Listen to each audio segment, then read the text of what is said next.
ஸ்ரீராம ஜெய ராம ஜெய ஜெய ராம ஸ்ரீராம ஜெய ராம ஜெய ஜெய ராம ஸ்ரீராம ஜெய ராம ஜெய ஜெய ராம. 32. சிவ பார்வதி திருமணம். வேதங்களில் திருமண முறை எப்படி கூறப்பட்டுள்ளதோ சிறந்த முனிவர்கள் அந்த முறையில் திருமணம் நடத்தி வைத்தனர். மலையரசன் ஹிமவான் கையில் புல்லை வைத்துக்கொண்டு கன்னியின் கைகளை பிடித்து அவள் பவனுக்குரியவள் பவானி என்று புரிந்து கொண்டு சிவபெருமானுக்கு சமர்ப்பணம் செய்தார். மகேஸ்வரன் பார்வதியின் கைத்தலம் பற்றின பொழுது எல்லா தேவர்களும் உள்ளத்தில் ஆழ்ந்த மகிழ்ச்சி எய்தினர். சிறந்த முனிவர்கள் வேத கோஷம் செய்தனர். தேவர்கள் ஜெய ஜெய சங்கர ஹரஹர சங்கர என்று கோஷமிட்டனர்.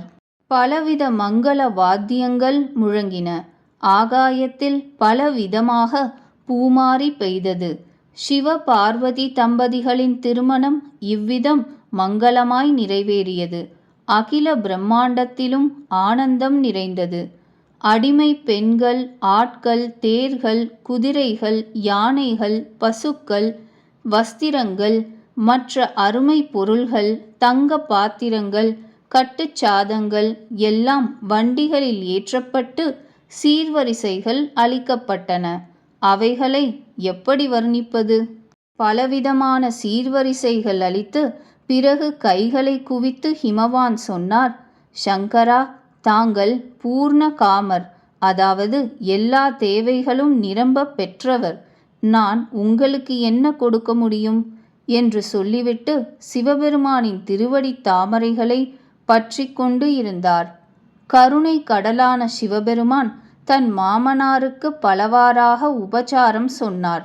பிறகு பிரேமையே முழுதும் நிறைந்த மனத்துடன் மேனாதேவி சிவபெருமானின் திருவடி தாமரைகளை பற்றி கொண்டாள். ஆண்டவனே, இந்த உமா என் உயிருக்கும் உயிரானவள். இவளை தங்கள் வீட்டு வேலைக்காரியாக ஏற்றுக்கொள்ள வேண்டும். இவளுடைய தவறுகள் அனைத்தையும் மன்னிக்க வேண்டும். தாங்கள் மனமுவந்து எனக்கு இந்த வரம் தர வேண்டும். சிவபெருமான் பலவாறு மாமியாருக்கு உபசாரம் சொன்னார். அவர்கள் சிவபெருமானுக்கு தலைவணங்கி தன் இருப்பிடம் சேர்ந்தனர். பிறகு தாய் பார்வதியை அழைத்து வரச் செய்தாள்.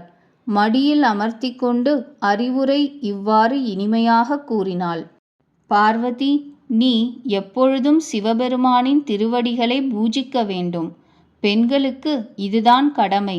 பெண்களுக்கு பதிதான் தெய்வம், வேறு தெய்வம் கிடையாது. பேசிக்கொண்டே வந்த அவள் கண்களில் நீர் மல்கியது. அவள் தன் பெண்ணை இழுத்து அணைத்து கொண்டாள். மேலும் சொன்னாள், பிரம்மா ஏன்தான் பெண் வர்க்கத்தை படைத்தாரோ?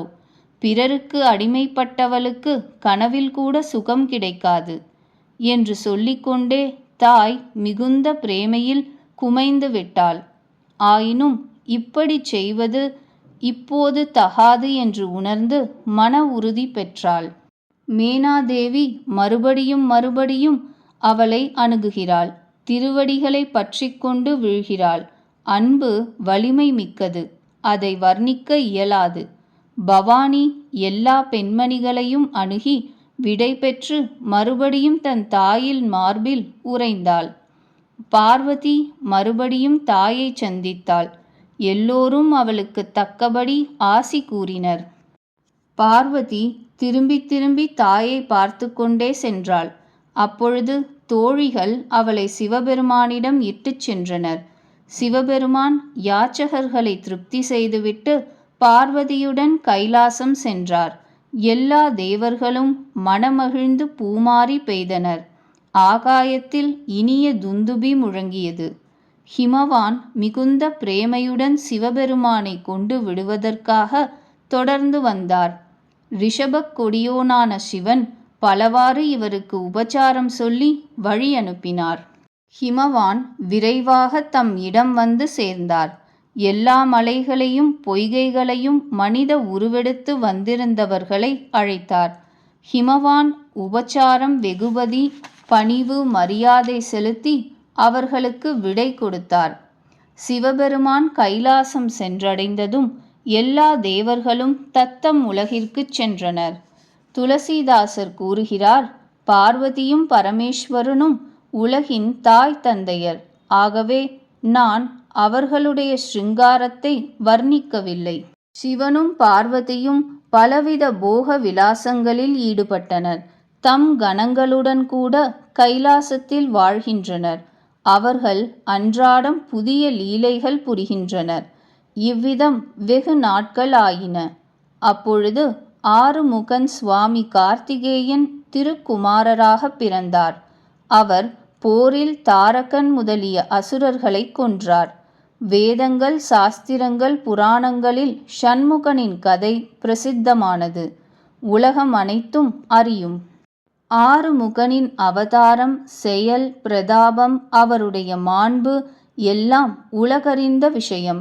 ஆகவே ரிஷபக் கொடியோனின் குமாரனின் சரிதத்தை சுருக்கமாக சொன்னேன். சிவ பார்வதி கல்யாணம் என்ற இக்கதையை எந்த ஆண் பெண்கள் சொல்கிறார்களோ பாடுகிறார்களோ அவர்கள் கல்யாண காரியங்களிலும் மற்ற சுப சோபனங்களிலும் எப்பொழுதும் மகிழ்ச்சி பெறுவார்கள். சிவ பார்வதியின் திருமணம் என்ற கதை கடல் போல எல்லையற்றது. அதன் அக்கறையை வேதங்களும் காண முடியாது. மிகவும் மந்த புத்தியுடைய ஏழை இந்த துளசிதாசர் அதை எப்படி வர்ணிக்க முடியும்? சுவாரஸ்யமான ரசம் மிகுந்த சிவபெருமான் சரிதத்தை கேட்டு பரத்வாஜர் மிகவும் மகிழ்ந்தார். கதை கேட்க அவருக்கு ஆவல் மிகுந்தது. கண்களில் நீர் நிரம்பி ரோமங்களின் வரிசை சிலிர்த்து எழுந்தது. பரத்வாஜர் பிரேமையினால் மகிழ்ந்து போனார். வாயிலிருந்து சொல் புரளவில்லை.